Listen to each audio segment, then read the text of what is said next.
Hello everyone and welcome to another video. My name is Lance and today we're going to be taking a look at the alpha version of Dark Souls 3 to go over a large storytelling concept that was planned out for the game, but in the end was never completed for the final version. And while some of the more dedicated fans of Dark Souls 3 may be partially familiar with the first of these, there's quite a few here that have never been seen before. So with that said, let's take a look at Dark Souls 3's Epitaphs.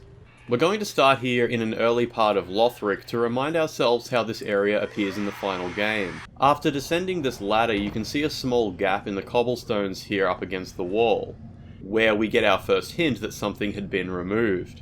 So now let's switch over to the Dark Souls 3 network test, which, along with the E3 demo, is where a number of fans may recall the Epitaphs made their only short-lived public appearance. Here, amongst the cobblestones, we find the game's first epitaph, and a prompt reading "Off a Flame."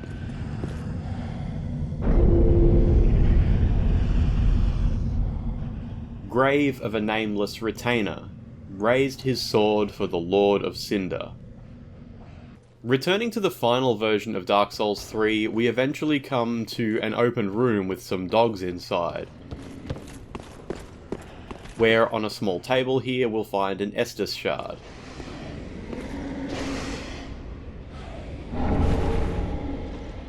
Returning to the network test, this room is mostly the same, but on that table this time is the next epitaph.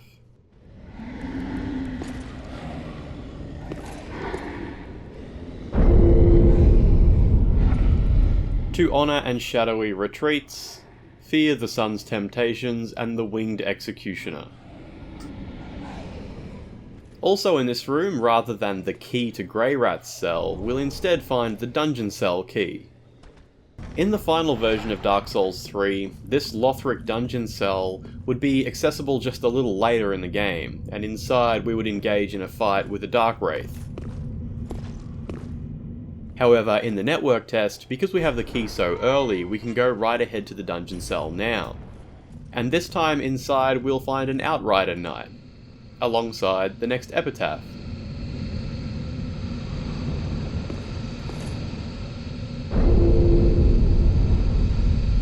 Died in solitude, may his soul find its way back to the Frigid Valley. In case you're not aware, at this time in development the Frigid Valley referred to what would eventually come to be named the Boreal Valley. Moving forward and returning to the final version of Dark Souls 3, as we approach the room where we will eventually meet the High Priestess, just to the left we encounter a fairly strong Lothric knight looking on a pair of corpses. Once again, taking an early look at this area via the network test, this is where we will find the final epitaph that was ever shown to the public.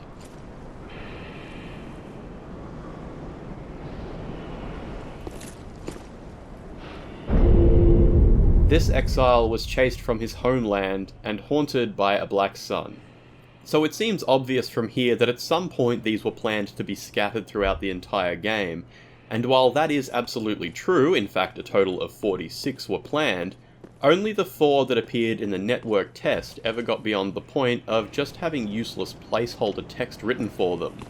So there won't be any more actual lore text for me to read out to you, unfortunately, as none was ever written by the developers beyond what you just saw.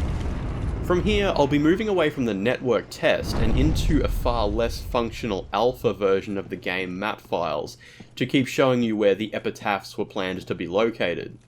Because of this, you won't see an "Off a Flame" prompt when I approach them from here on. Regardless of that, let's check out the Undead Settlement. Here in the final game, we usually travel through some halls filled with skeletons to find an open area with a crystal lizard and a few corpses holding items. In the alpha version, this same area is filled with rats rather than skeletons, and we would have found an epitaph just outside. Moving further ahead to the Cathedral of the Deep, there's an area here where we get a great view of where we've come from, seeing the bridge and Undead Settlement in the distance. Moving over to the alpha version, the area has a far less defined vista, and here we would also find the first epitaph of this location.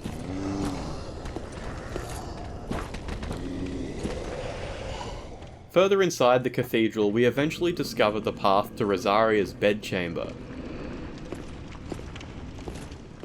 This is mostly the same in the alpha version, but a small epitaph would have appeared here along the way to offer some storytelling before reaching her room. Also within the cathedral, there's one room that seems relatively pointless, aside from the deep accursed that ambushes you from above. In the alpha version, not a whole lot has changed here, except that we'd come to find another epitaph in this room as well.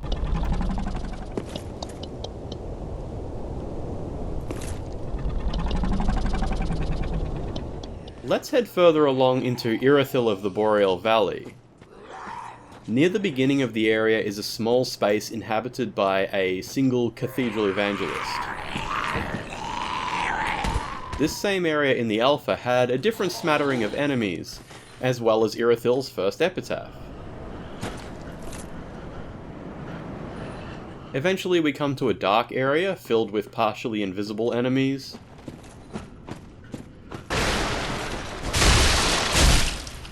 Once again, in the alpha version, an epitaph was planned to appear in here.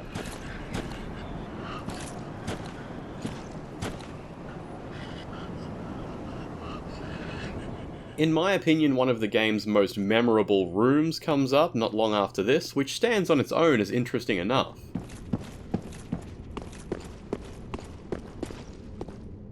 However, in the alpha version, some of the mystery around the game's lore would have been expunged through an epitaph near the windows here.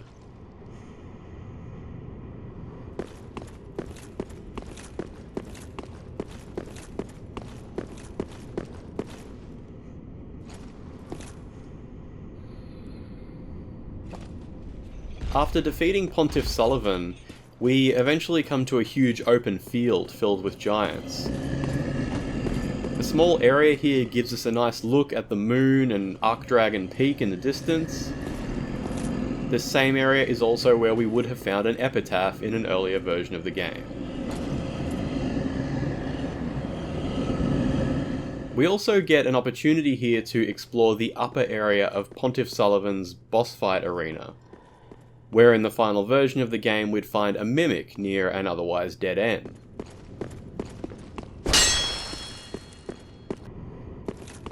Although I wasn't able to totally restore the alpha version of this section, we can at least see that up here is where we would have found the next epitaph.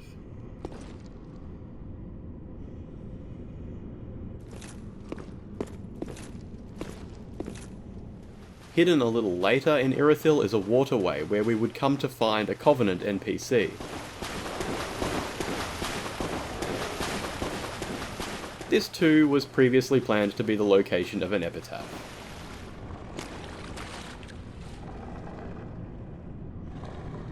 Just before arriving at Anor Londo, we can discover a hidden area which is significant for achieving one of the game's endings. In the alpha version, a totally different NPC that was cut from the game would have appeared here. I've had to replace it with a different character model just to get this area to load, so I chose an Outrider Ghost as they were readily available in this map. There's no way of knowing for sure who or what the NPC that was once standing here was planned to be, but we can at least see that they were standing right in front of the final epitaph for this area. This brings us to Irithyll Dungeon. Early on in the area we pass this friendly creature, and one of the routes from here leads to a dead end. This same dead end, seen in the alpha, had an ambush along the way, but at least also had an epitaph for us to discover. Near the end of the dungeon we usually come to a room with some huge rats inside. In the alpha version, this room just had one different creature in it, and an epitaph right next to the entrance. Leaving Irithyll Dungeon on the way to the profaned capital, we pass by a small open area. For the alpha version, some extra enemies were placed here, as well as an epitaph hidden amongst the grass.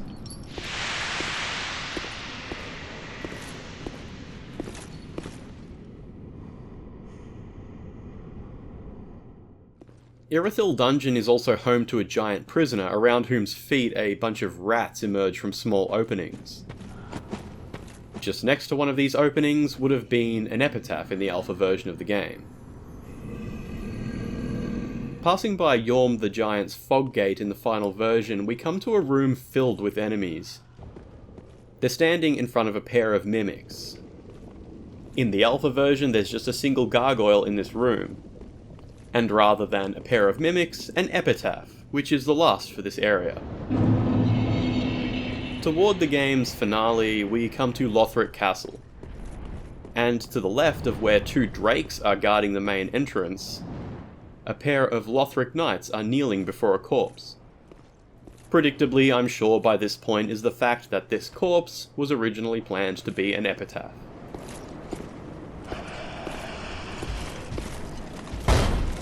As I had mentioned, a pair of drakes guard the main entrance to the castle, and we get a chance to drop down here and attack one of them. However, in the alpha version, these two drakes are actually in dramatically different parts of the map, and here in this location we discover a pair of epitaphs instead. Moving forward into the Grand Archives, an Outrider Knight is hidden in a room behind an illusory wall. This area eventually leads us to an item corpse and a dead end. Not a whole lot has changed here since the alpha, except that we would have found only an epitaph at the end of the same path.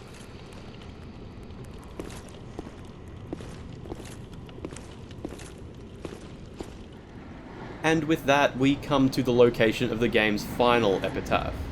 At what is probably the highest point in the game, we find the Wolf's Ring on a corpse. This, however, was originally planned to be the location of the last epitaph we would have found throughout our adventures. So there's a lot to speculate about with regard to what stories these epitaphs would have once told, and I hope that by being able to give you the context of where they would have physically appeared in the game, I might have been able to be a little helpful to that end.